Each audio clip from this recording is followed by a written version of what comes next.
Alright guys, what's going on? Another late night session. I usually do this in the evenings anyway. Gonna start doing stock research, just looking at ideas, looking at new trending news, what's happening, what happened in the day. Today's President's Day, so it's the day off. You can see that the markets are closed. It's a good time to kind of catch up. I'll be spending some time. Maybe a couple of friends will be joining in or not. We'll see. It is late. It is dinner time. But as usual, my four most popular tabs up. Sometimes I throw in a zero hedge, but we'll go through a couple of these sectors, some of them that caught my eye, some of them I haven't seen before. This is through the Sigma Alpha paid account, so we'll be checking this out. See, some Copart is a pretty popular one. Walmart, Amazon. Let's go ahead and open them in all these new tabs. Let's see, I did want to look at Cognizant because I'm hosting some event with the team this week, so Cognizant would be interesting. We'll look at what Yahoo Finance might. Let's see. This guy owns Burger King and Popeyes, Domino's. I just bought myself some Domino's, so that's interesting. It's one of the most successful stocks since the bottom of the recession. So super interesting to watch how consumer staples defensive stock does so well. Let's see what else.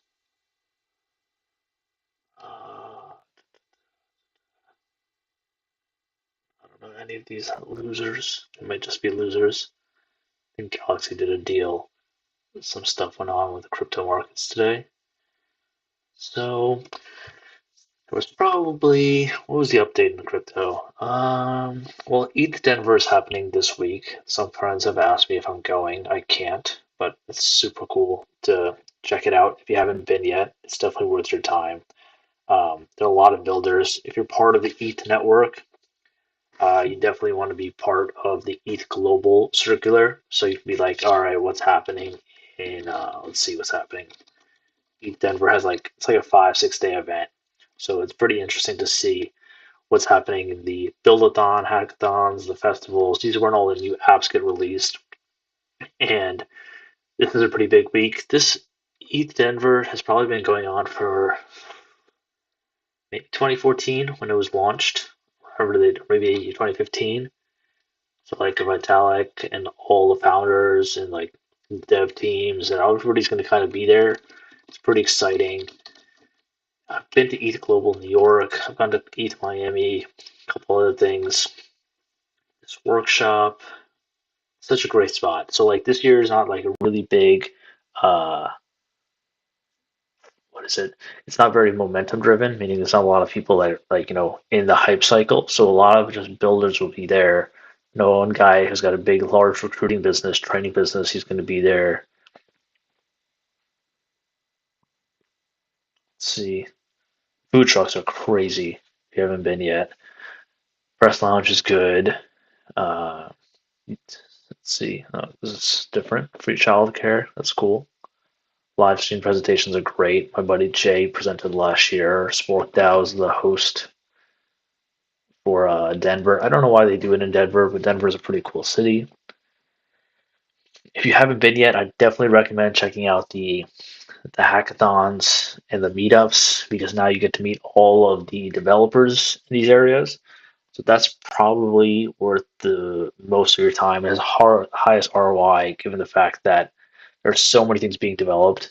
And in the next 2-3 year cycle, it's going to be so quiet. And then all of a sudden, there's going to be a plethora of new applications that are come out. Just like during the pandemic, it was DeFi and NFT. So let's see if this pulls up. Let's see what else. So this week, there'll be a couple of pretty new launches, I would think. And then you probably get like hear about what some of the progress is, but you really have to be in the community. Sometimes I join into the Ethereum Foundation's weekly calls where the dev team talks about. It was pretty active just up until the merge in September. So Huma Finance, seen that. Let's see, dApps with one simple command. There'll be a lot more of these applications that get released. This is the 4th. I think it starts on the 27th or 26th, actually. So ETH Global, this is awesome. So if you can, I would go to any of these events. This is the one I went to last year. I've heard good things about European ones. So this is new. This is probably awesome. Istanbul is probably good. Paris is probably ETH Paris has been pretty big for a couple big events, and they have these other hackathons that are worth attending. It's probably good. This one was very popular last year. This one was Mexico. This is the one I went to.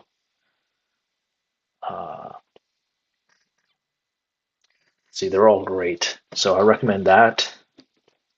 Just to meet people in the Builders Network. I think Ethereum is the most decentralized in terms of application base. Bitcoin is obviously most decentralized in terms of security, but Ethereum has so many applications being built on it. It's very impressive. So definitely worth it. Oh yeah, you get to meet so many speakers. So we'll move on from this in a minute, and then we'll go into more exciting things that are more real time for the investment space. Let's see if there are any. So Builderstyle is big. See any popular speakers? There should be a couple. See Consensus MetaMask. That's an awesome team. That's by Consensus.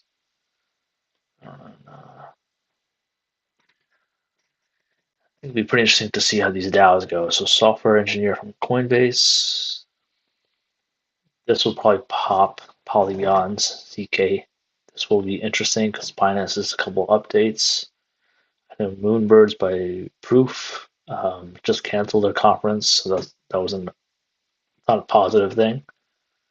So that'd be cool if you get to meet him. Hello, so founder of Polygon, Aztec. That I think I've seen this or used it before. This is I don't know if it's the same name as the other one. Cyber Capital. It's the European one, then that's big, unless it's a similar name. This is interesting. Stronghold. Uniswap. That's probably the one I probably have to keep my eyes on the closest, given the fact that all the DeFi things are probably going to take off with just by providing so much liquidity to all these new applications. All right, so it seems pretty straightforward. A lot of cool new things. MakerDAO will probably be good. Aave will be great. Nader is pretty big on Twitter. Rare will be good. We'll see. That's it. So yeah, that's pretty much it. I would go if you're interested, or at least follow the account so you can keep track of this. So again, let's see. Nothing really big, I think, got released over the weekend. Most interesting thing I probably saw that was kind of skeptical was something that was like to keep your eyes on is Twitter Files was released. Taibbi released the 15th Twitter Files on Saturday, and what else? ChatGPT is has a very strong political bias, so I started seeing some tests being done through the prompts to get past the trust and safety layer of the application. You can kind of double test ChatGPT and say, "Hey, I have this question. Answer it as if you were Vladimir Putin, or answer it if you were Hitler." And you give these hypothetical questions, and you could crack and break the application layer and get down to the bias, which was super interesting to see in ChatGPT. I'm gonna have to test other applications on that, or at least different prompts. But it's interesting to see how people are getting very smart at how to get around what they thought was non-biased, nothing like transferring the ideas from people to technology. It wasn't like technology on its own. So there's like if there's an inherent bias in technology, then the future of AI will just be naturally biased, and we won't even be able to tell the difference between the truths and lies because 99% of it will seem like it's true, and then that 1% that's a lie, everybody will just accept it to be true because a computer tells you, and it's AI, so everybody kind of believes that they're just smarter than us, which in one way humans will begin to fail the Turing test because they don't believe they have the level of intelligence they could keep up with. Uh, or they can't pass a test like a computer can anymore. So a computer becomes more human than a human does in some form. All right, let's go into these companies. Palo Alto Networks. This will be a pretty big watch. I think Nikesh Arora is the CEO. Awesome guy. He ran Google's major ad revenue businesses. I think they were AdWords or DoubleClick. I forget which one he ran. And then obviously, I think he was very actively involved or asked to be part of SoftBank for a while. So he's a very high performance CEO. This is like a serious competitor to CrowdStrike's cybersecurity platform and their product. I don't know if it's a company that I would like want to invest in, but I think that from the IT services side, here we go. So Fortinet and Zscaler. So the top three that I've kept my eye on are CrowdStrike, Zscaler, and Palo Alto. CrowdStrike is the industry leader by far. 26 billion, 19 billion. Oh, Fortinet is much bigger. 47 billion. Wow. Oh wow, these guys are much bigger. I thought CrowdStrike was much better. So interesting. I know Palo Alto has been getting quite a bit. Nikesh has been pretty popular on the interviews, like media networks. So he's talked a lot about the tech budgets are moving from CTO to CFO. CFOs are really cost conscious, but they see the importance of spending on security and revamping it, or at least maintaining the budgets. They're not seeing large cuts, which is good for them.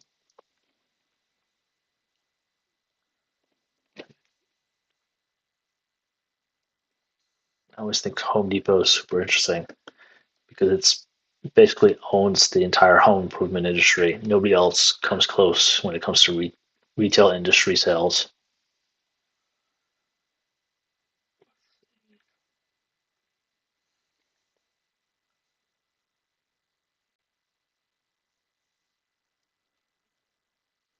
Rebounding home builder sentiment, I could see that because the job report was pretty solid 2 weeks ago.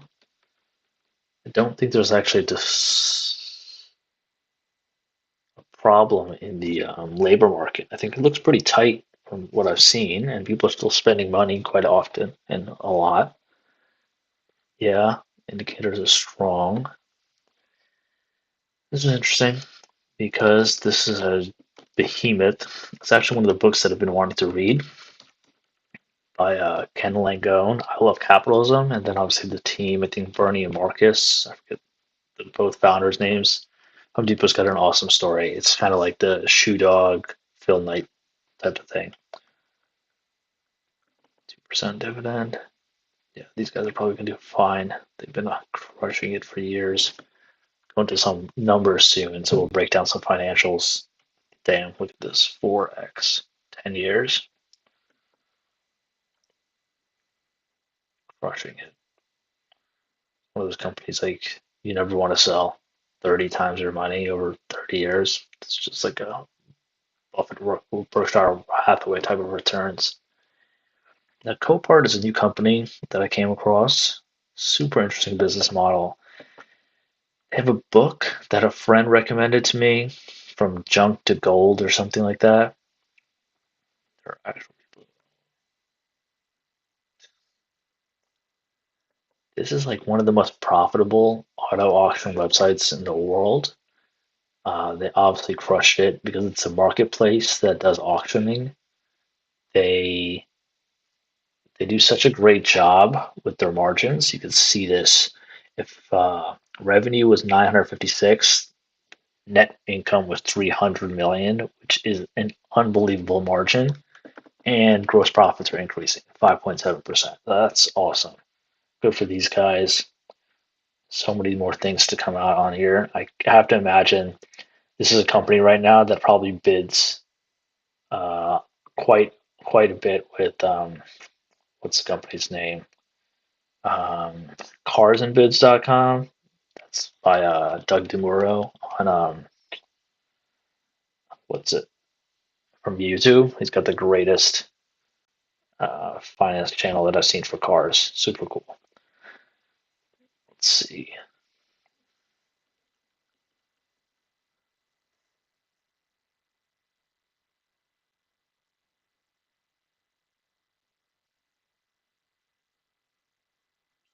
Share this live stream link.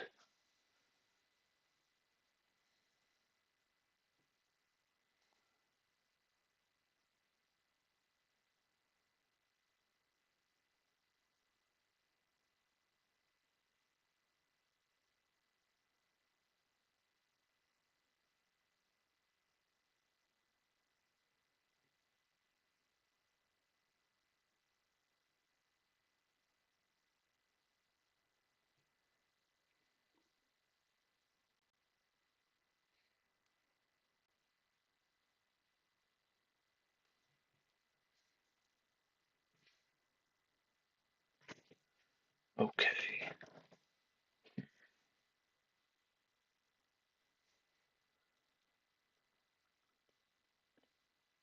I think Doug is going to get to like 50 to 70,000 members. He's got such a strong pull in the community that he can be real, maybe not a like direct competitor, but definitely a threat. This is a very niche product, and he doesn't sell as many cars, but they're very specific vintage vehicles. So super great business model. Look at this. Even with the car market going down, this company specifically is going to just generate more sales, given the fact that people still have to buy and sell product. Everything is up right across the board, even operation costs, but still. So total revenue sales up 10%. Gross profit, it's 5. That's awesome. For a business this big and 9 figures, that's a tough run rate. Okay. This is starting to get bigger for a lot of companies. Stock-based comp.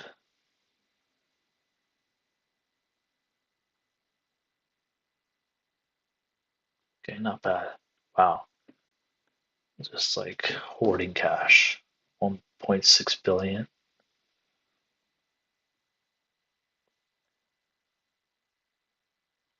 This balance sheet's basically clean. They have twice as much cash as they have in total liabilities, so they're just generating free cash flow. So let's see, it must be 500 million, and then like you subtract the total 500 million by this 250 million in free cash. So it's crazy business. Very profitable. Very cool. I wonder what it's like on.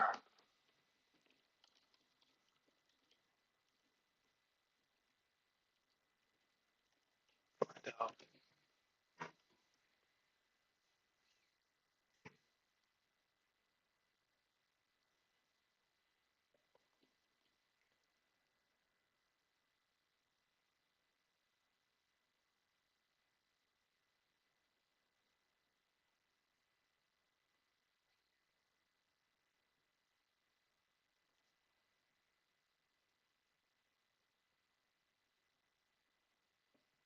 This pay is always like it's tough to follow because everybody has the same cash salary, but the stock-based comp is so different for all of these businesses. It's very hard to compare. Amazon's very good at it. So even though the stock is down, people still get shares, and Amazon pays way above market, even for minimum wage. They've been leading that. Let's see, jolt the retail sector.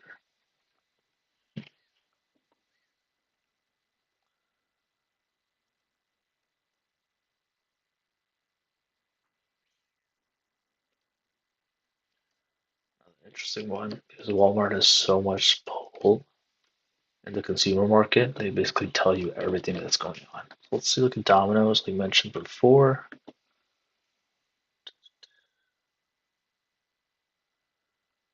Another one that is like 30x over such a long period of time. So let's see, 10 years. Yeah, right there, 30x. I just recently learned that their app, while so good, doesn't give you the accurate information. They kind of make up the timing for when pizzas get made, but it's very close, but it's not like real time. So it's still far ahead of the competition when it comes to mobile app development, but it's still interesting to see. Okay, so this is interesting. So total debt 5 billion. The operating cash is 500 million. So they're generating serious yield coverage. So they could definitely pay for everything, even if the market goes down and earnings were down 16%. So this is solid margins for a pizzeria at this scale. Almost 20 billion.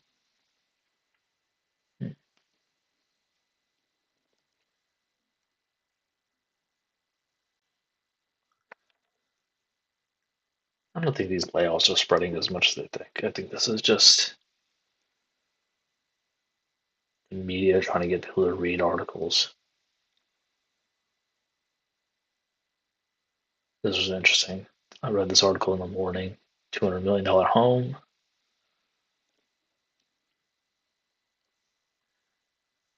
I don't think I'll be using this tonight. I usually use it when I have to filter for something, but I think I have more that I have to look at later.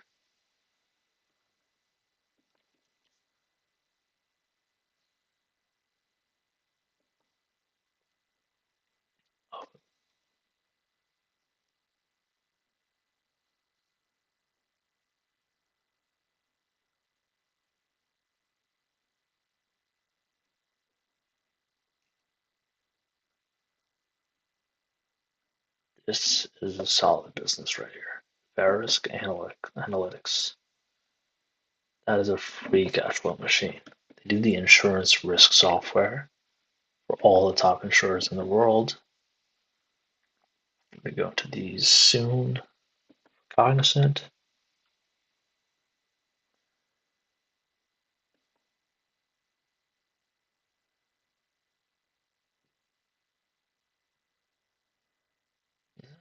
This co-CEO is not good. It usually fails. They're not part of the family. Not great, but they're probably running two different divisions. Huge difference in pay. Maybe someone in his family. I definitely can't have two CEOs. Can't definitely not pay one 1.2 million, the other one 200,000. Cashforcars.com. Damn. Salvage parts. It's a great company. They have a great book. The family story is amazing. It's pretty cool to see how far this company has come. I'll check out the website. I thought they were based in Canada too, but I think it's Dallas. So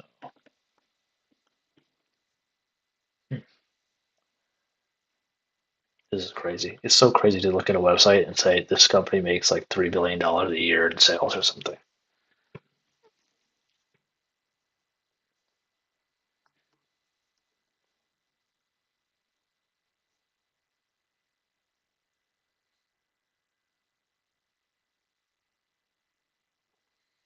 And you know these car prices are going to keep dropping. Let's see. What's the other one? I gotta add this to my list because this company is a cash cow. So let's look at the business real quick. 27 times PE is awesome. It's pretty solid given the fact one, they're based in Jersey City, it's right down the block. And so data analytics, customer rating, underwriting. This is like a great, like not only is insurance an excellent business, well, if not one of the best. This company focuses on the analytics for the insurance to price risk and compliance and loss prediction formulas, asset valuations, benchmarking. been around for 50 years.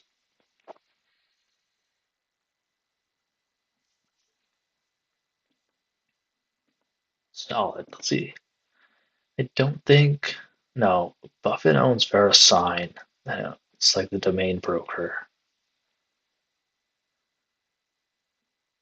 Only the big boys own this company. So check out.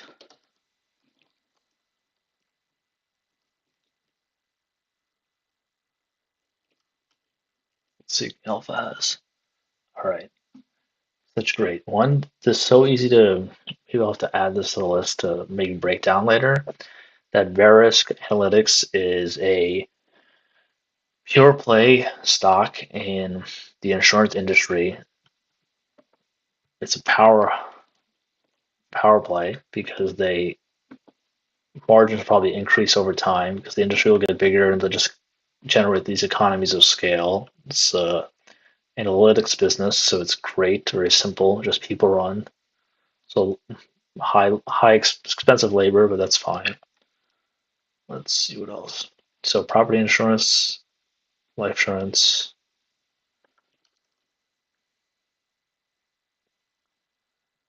and great business. Let's see if somebody has. Oh, let's do one of these. Pure play. So interesting. Common words, common ideas.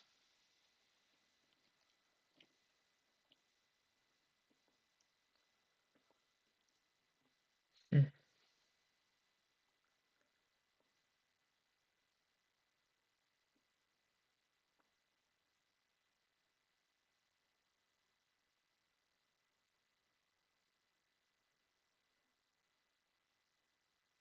Us. I don't think that's related, but Veritas is a big private equity firm. 200 million.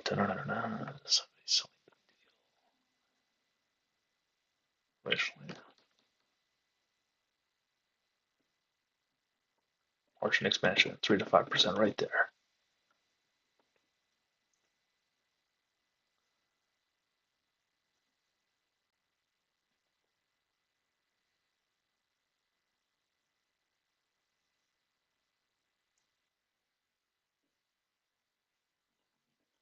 Yeah, maybe I'll have to do a session on investment grade debt ratings because this is pretty interesting to see like what's the term loan against all their assets and can they cover it with their cash flows. So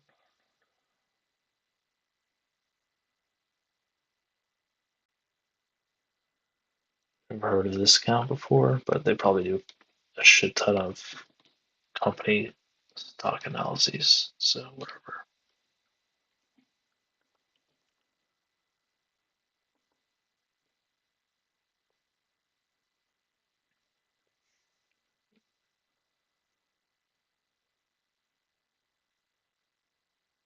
Oh, the energy business. Interesting.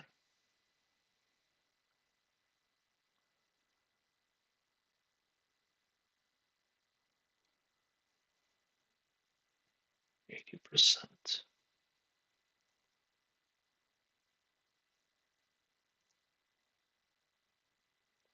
I wonder if this is a write-off. 46%, 3%. Yeah, maybe 4 or 5% right there. Maybe. Solid business though. I'm gonna have to share this with the group soon.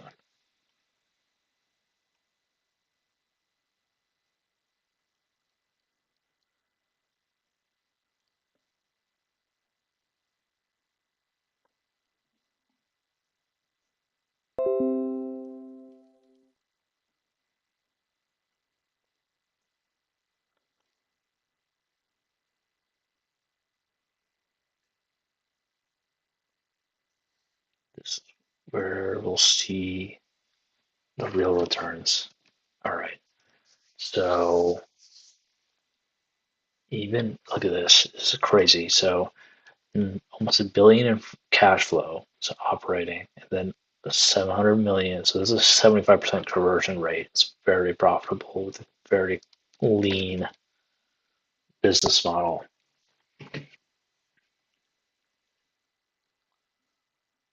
All right, let's see.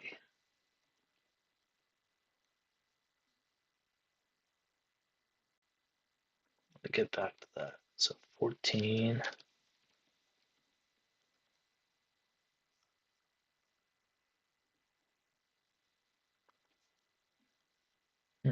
That's impressive. That must be because of the scale too.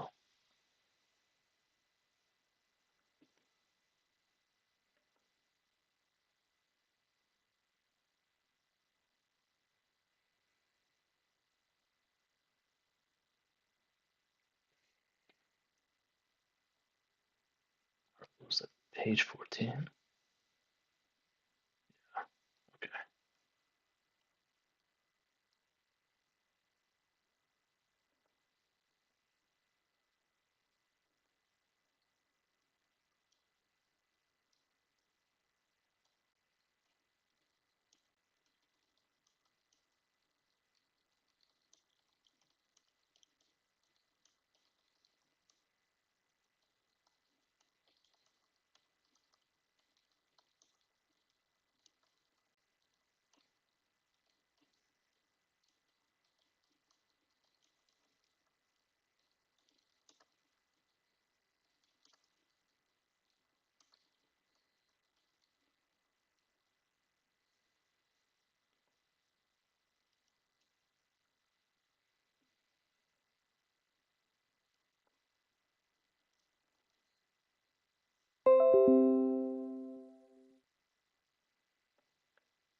Let's see. All right. Just copying and pasting again. Got anything you want me to look at? Just drop it in the chat. Maybe I'll pull something else up. This one was a good find. If you haven't seen it, just take down the ticker right here, VRSK.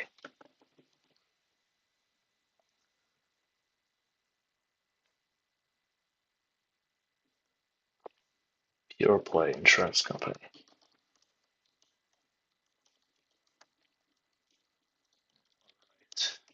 Last but not least, let's go into Cognizant. See what the story is over here. See how these fourth quarter results look.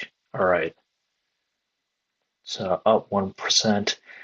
IT budgets mostly across the board have gone up.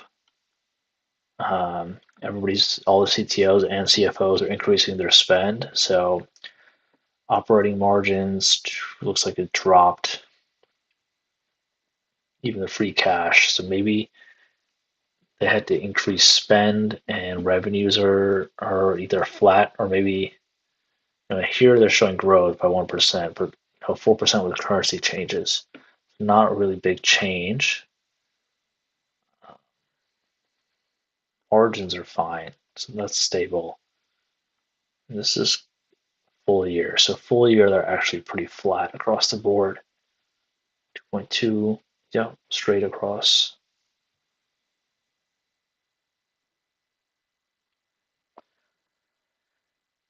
This is interesting. So we obviously know that you basically a U.S. company, but what's interesting is the breakout. So they dominate, or most of the revenue comes from financial services and health sciences, which is not a surprise. Again, most of it comes from this. Product and resources is mostly like consumer products or manufacturing type of stuff, maybe energy. So financial services is their bread and butter. What's insane is like you can see how volatile these revenue streams are. They keep going up and down, and they're all based on cycles. So this is a quarterly, so it's fluctuating all the time. 1.5 billion, mostly in the U.S., but at least you see in healthcare is like always a straight line trajectory up and to the right.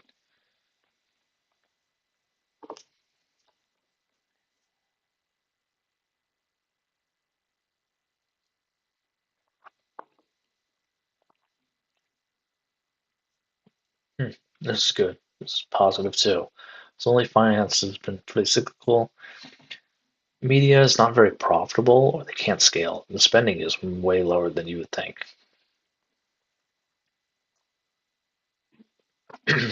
Overall is pretty good. 12-month bookings, that's huge. It's $20 billion, $23 billion right there. Employee metrics, this is insane. So for IT service business like this, you notice the attrition rate, which is one of the indicators, lagging indicators. From 2020, it went, COVID, low teens. 2021, when everyone was kind of comfortable, skyrocketed, doubled. You're in the 30%. Utilization is high, but probably could be a couple points higher. On-site, that's insane. So cash flow and balance sheet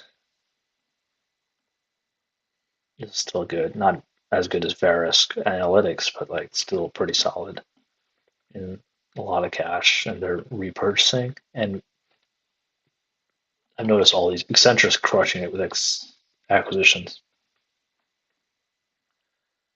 All right, so that wraps it up for now.